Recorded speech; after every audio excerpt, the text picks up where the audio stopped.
Hello बच्चों, welcome to my channel Tanuja by studies. चलिए लेते हैं एक छोटा सा topic which is chromosomal aberration या जिसको म्यूटेशन भी बोलते हैं। एक्चुअली म्यूटेशन में ही एक टाइप होता है क्रोमोसोमल अबरेशन और दूसरा होता है जीन म्यूटेशन। यहाँ हम क्रोमोसोमल अबरेशन के बारे में बात कर रहे हैं। क्रोमोसोमल अबरेशन का मतलब क्या कि लॉस और gain of segment of DNA. See gain insert के थ्रू भी हो सकता है, बाहर से कुछ आ गया, या डुप्लीकेशन के थ्रू कि अंदर के ही सेगमेंट का वापस एक और डुप्लीकेट हो गया। तो of a segment of DNA results in alteration in chromosomes, है ना।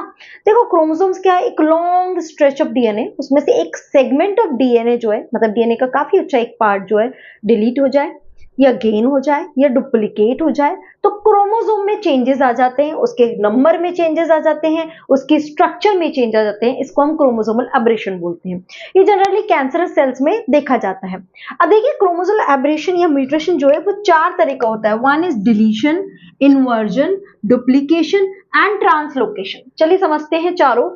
पहला है डिलीशन, यानी कि एक segment of chromosome, short form लिखा है मैंने क्रोमोसोम का, वो क्या है, लॉस्ट हो गया, इतना एक पार्ट जो है वो वहां से गायब हो गया। तो देखिए ये हम ओरिजिनल क्रोमोसोम ले रहे हैं, मान लो उस पे ये जीन प्रेजेंट है ABCDEFGHI, ओके।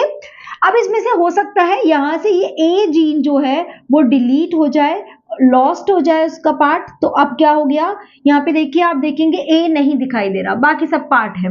या फिर ऐसा भी हो सकता है कि अगर हम यहाँ चले तो हो सकता है सी और डी जो पार्ट है ये दोनों डिलीट हो गए, तो A B and E direct आ गया एंड फिर आगे फर्दर सेम जीन। तो यानी क्रोमोसोम का यानी एक सेगमेंट ऑफ डीएनए का लॉस हो गया।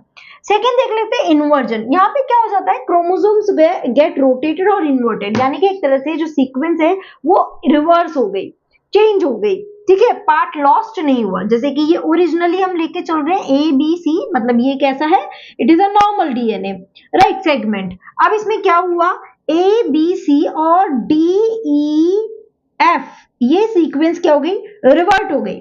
ये क्या हो गई, रिवर्ट, सॉरी हाँ सॉरी, EF जो है, EF एंड G, 1 मिनट, ये रिवर्ट हो गई, ओके। तो अब क्या हुआ, डी के बाद जब ये जी ऊपर आया तो जी तो यहां पर आ गया, यू कैन सी, और ई और एफ नीचे आ गया। बाकी सारी जो सेगमेंट्स है वो सेम है। समझ में आया ये वाला। नेक्स्ट इसका ये भी रिवर्ट हो सकता है क्या, एक ही क्रोमैटिन के एक वाले पार्ट में ही चेंज हो, सेंट्रोमियर के उस तरफ में चेंजेस ना हो।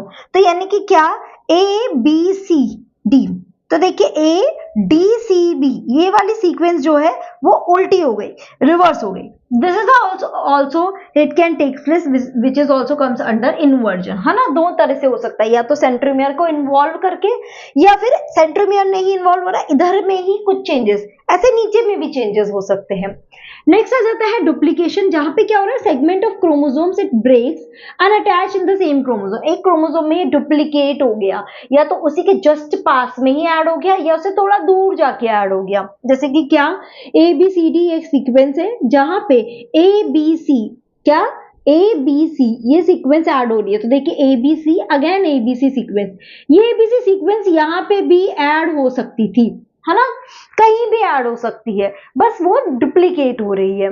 एंड नेक्स्ट आ जाता है ट्रांसलोकेशन, यानी कि क्या, segment of chromosome separate from one chromosomes and attach to non homologous. यानी कि आपको पता होगा होमोलोगस क्रोमोसोम क्या होते हैं, ऐसे क्रोमोसोम जो सेम होते हैं, स्ट्रक्चर, जीन सब कुछ सेम होगा, यानी कि जो पेयर में प्रेजेंट होते हैं हमेशा जो क्रोमोसोम, ये सब होमोलोगस होते हैं। नॉन होमोलोगस के जीन्स अलग अलग होंगे। तो देखिए यहाँ पे दो नॉन होमोलोगस क्रोमोसोम दिया है, ये नॉन होमोलोगस है। देखिए एक पे जीन है ABCDEFGHI, दूसरे पे KLMNOP, ठीक है।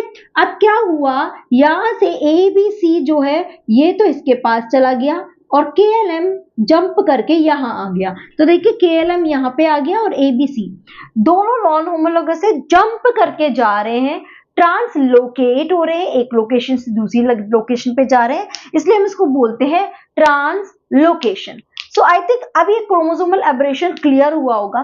कमेंट में मुझे और ऐसे टॉपिक्स बताइए जिसमें आप बहुत शॉर्ट ड्यूरेशन में समझना चाहते हैं, तो मैं उन टॉपिक्स को प्रेफरेबली पहले लूंगी, ठीक है।